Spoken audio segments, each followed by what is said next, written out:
So why people are crazy for silk? That is also very important thing, because there are so many textile products, but people are always crazy for silk. Why the craziness is there for silk? The silk means style and luxury to the wearer, whereas it simply means survival for the rearer, driller, spinner and weaver. Silk is royal in its splendor, exotic and sensuous in its radiance, spectacular in vision. The spectacular in visions means people can identify seeing the garments, no?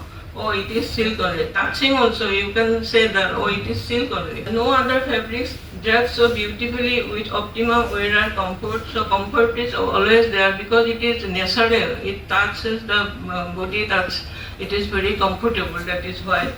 Silk, a valued gift of nature, is a precious commodity once bartered against gold. So in past, it was bartered against gold because it was so precious, so costly. While the wearer is mostly the affluent strata of the society, ironically silk is produced by underprivileged, rural, poor and weaker section of the society. It is true for whole world.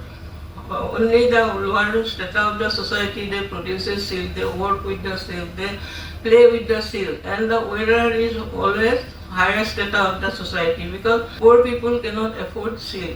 Wearing the silk, it is they cannot afford. That is why silk is bringing a silent revolution, acting as an agent of socialism by enabling money to flow from the hands of the rich to poor. So it also works as a social index in flowing the money from higher strata to the. Just look at this picture. This picture shows that why Muga silk is confined in within this northeastern region.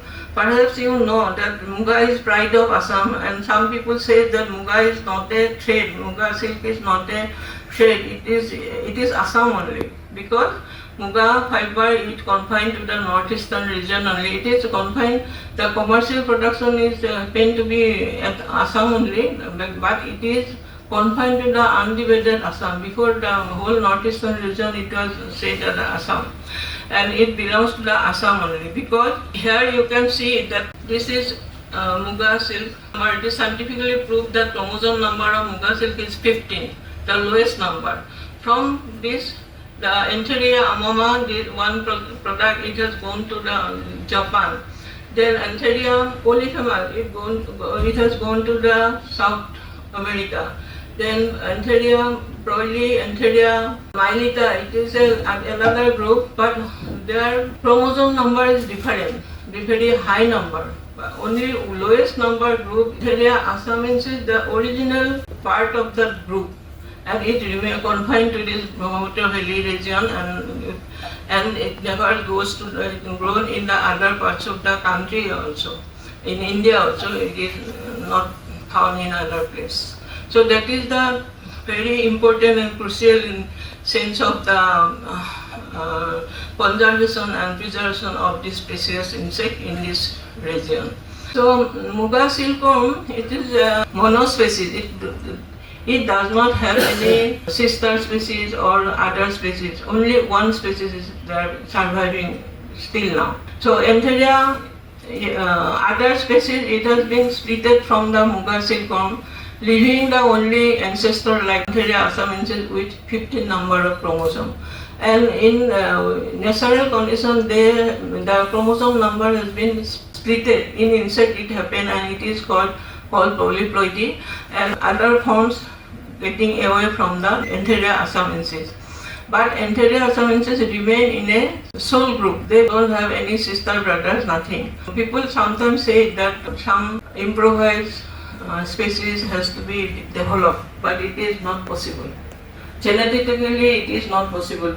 Some scientists, they tried that it can be hybridized with other species, but it is not possible. Their genetic condition, it never support for hybridization or getting some improvised species from this group. So we have to conserve this group as such within this locality. So monospecies, and it has only 4 color forms. You can see this green species, it is very common. This blue is also common. We found in different crops, it is blue. But this orange, it is very rare. In my lifetime, in 45 years, I could see only once orange colored silkworm. And this is a wild fawn. We got it from southern part of Kamrup, that Garo Hills border, this wild condition. That is why it is called also threatened species, because they cannot go for hybridizing with other species. They remain very solely. So I say a little bit about the silk, how they produce the silk. So in this picture you can see this is silk gland. So in the as I saw the silkworm, those are 5th insect species.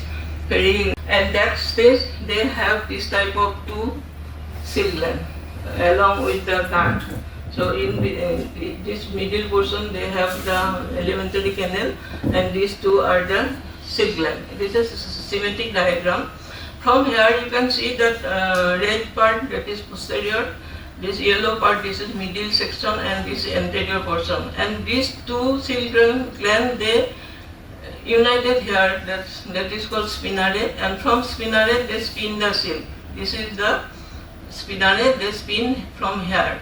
So in electron microscope, if you cut here, you can see the hollow inside, and this is cementing part, this is called sericin, and this 2 twin structure, because this gland are 2, so 2 twin structure, it comes out as a thread. Twin structure and also cementing with the sericin, the other silk. And this is also cutting from here, you can see the hollow structure inside and sericin outside. And here you can see this twin structure, and these are the amino acid, and this part is sericin. So core portion is known as fibrin, and outer part is sericin. Sericin is water soluble protein, and fibrin is the core structure. I am telling all these things because in later part I will tell something about the entrepreneurship development.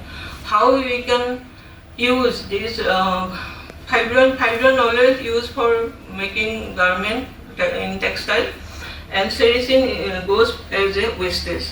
So we can trap that sericin also, that wastage we can trap, and we can utilize making some entrepreneurship. So later part I will say a little bit on that also. So silk, as I described, it is written here that silk protein are usually produced within a pair of silk gland. So paired silk gland, so that structure is twin structure always, but it remains binding inside, and the sericin fibrin portion is 72 to 80%, because it varies according to the variation of the silkworm, and also the sericin part is 10 to 80%. So in our present status, this sericin, 19 to 18% sericin, it goes wastage. Fibrin is the major structural protein secreted from the posterior silk gland. So this is actually this posterior silk gland, they secrete fibrin, the middle portion they stored, and the sericin join there, and then the through spinneret, from the anterior part through spinneret they spin the silk. Again we are coming to the point that why Muga silk is so dearer. Why Muga silk is so interesting, why it is so beautiful. So it is due to the high tensile strength of Muga silk in comparison to other silk. The strength is the main quality for textile product. So in Muga, as a natural silk product, Muga strength is highest.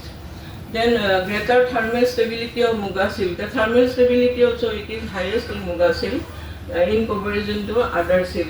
Then high UV absorption capacity. The silk has UV absorption capacity up to more than 60% in all. But in case of Muga, it is proven that it is more than 80%. So once that Muga silk wear, that UV protection, it is more.